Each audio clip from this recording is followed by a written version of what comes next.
Okay, so what are we talking about? Today we're talking about the Jays' loss. That's no.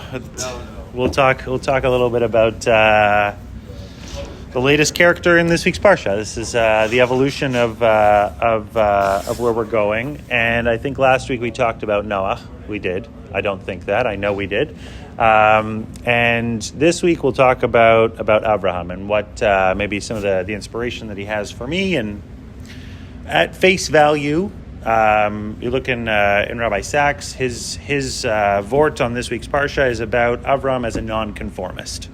So when I think about that, I can, in a way, I can very much relate to Avram as the nonconformist. I wear a mustache, not in November, so it's wild activities. But if you think about it, there's actually some pretty amazing stuff in this week's parsha that we can learn of how he, carried himself and the actions that he took. And if we go through some of the parts of the parsha, I think there's some interesting things to see. So starts off with the famous phrase, which is the name of the parsha, Lech, Lecha.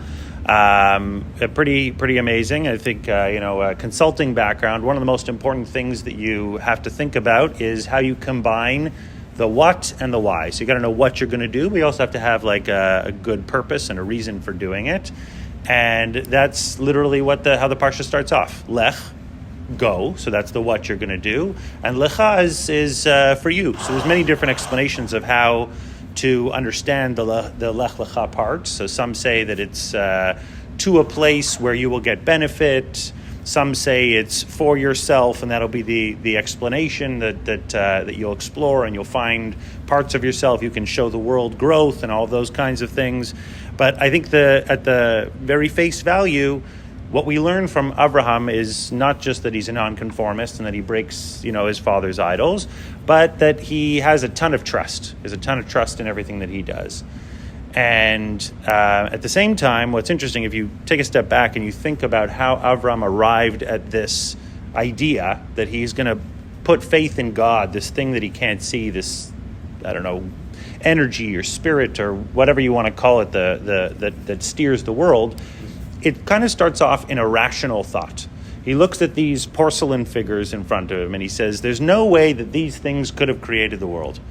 He does that whole, song and a dance where he breaks them and he puts the stick in one and this story.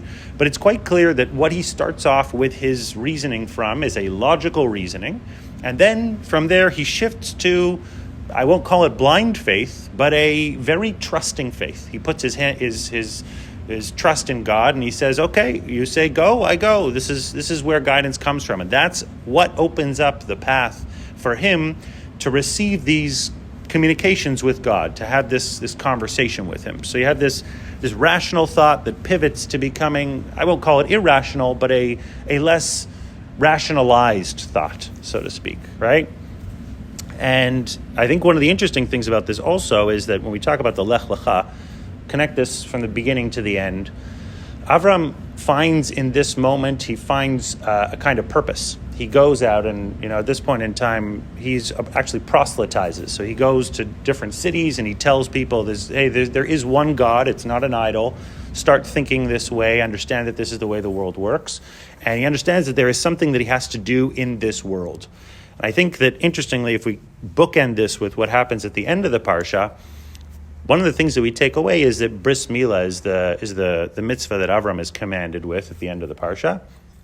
And I think it's kind of fitting that this very important, I think it's the second mitzvah in the Torah, but this very important mitzvah that we have is a commandment to do something to change the way the world is right after we're born. I think it's a guidance that gives us an understanding that there is a thing that we have to do in this world. There's something that we have to do, a purpose. There's something we have to accomplish in this world. And it's something, the makabah patish, this finishing blow that we have to do right out of the gate. It's a guidance that there is actually something for us to do in this world. God is the manhig olam. He's the one who steers the world. But we have a purpose in this world. So how do we fulfill our purpose?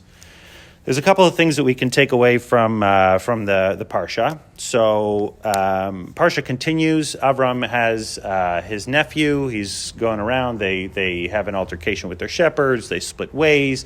And then Avraham goes, and after he gets kidnapped, Avram goes and he has this war with the 4 kings and the 5 kings.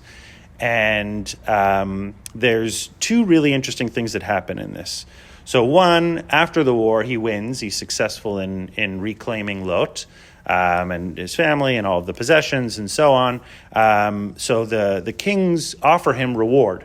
And he makes a shua. He says, I will not take any reward from you, and I won't accept any reward from this. So no one can say that you made me rich. And what they bring down that one of the things that Avram was actually doing here is he's voicing a manifestation.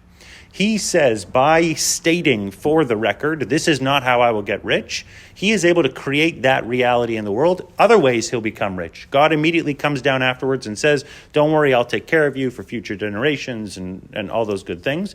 But he, in a way, by making this statement, he creates his reality. I think that also gives a power also to the statements that he says later in Bris Ben Absarim, also a powerful moment. The fact that we can state something for the record, and that helps us bring it into this world. What's the other interesting thing about the story from Lot with the kings, the 5 kings and the 4 kings, is this sand, this afar, that straw and sand that Avram picks up and he uses it to fight the war. This interesting thing, it says that he fought with 318 people. 318 is Gematria Eliezer, so maybe it was just the 2 of them fighting with this sand. Miracles even more. But this sand, they say that from sand is where godless comes from. So, people have challenges in life. This the dirt that they would try and stuff under the rug. But really, when you spend some time with this sand, you spend some time working on the tsuris you have, the problems that you have, that actually becomes a light for somebody else. I think, going back again, Lech Lecha, one of the ways that we describe this is to go inward and to dust off those parts and figure out how to polish them up in a way that they can be meaningful for people around you, they can be a light for people around you, and really use them in a positive way. So what's interesting about this story, the sand actually makes a reappearance many years later. It's a story of Nachum Ish Gamzu, where in the time the emperor, the king, I don't know exactly who it was, he demanded a knas and a tribute from the Jewish people of his time. And so the Jews said, okay, listen, we have to send a good emissary, somebody who's going to represent us well. They picked Nachum Ish Gamzu. They filled a chest full of gold and gems and whatever it was, and they packed him up and sent him on his way. On his way, he stops at an inn, as one does in the old times when they were traveling. And the people, some thieves in the inn, they take out all the gold and they stuff in some dirt. So Nachum Ish Gamzu keeps going. He doesn't at the time, he's not aware of the gravity of the situation. Gets to the court of the king. He presents the chest to the king, and they open it up, and it's full of dirt. And so at the time, Nachum Ish Gamzu says the man has pure bitachon, total emunah at this time. He says, okay, Gamzu Latova, whatever needs to happen now will happen. And at the time, so there's an advisor that was created apparently by this statement, the fact that he was able to make this trusting statement that things are going to work out, it's fine. The Eliyahu Navi manifested as an advisor in the court and told the king, maybe it's special sand. Maybe this is the special sand from that story. Lo and behold, they take the sand, they throw it, it becomes spears.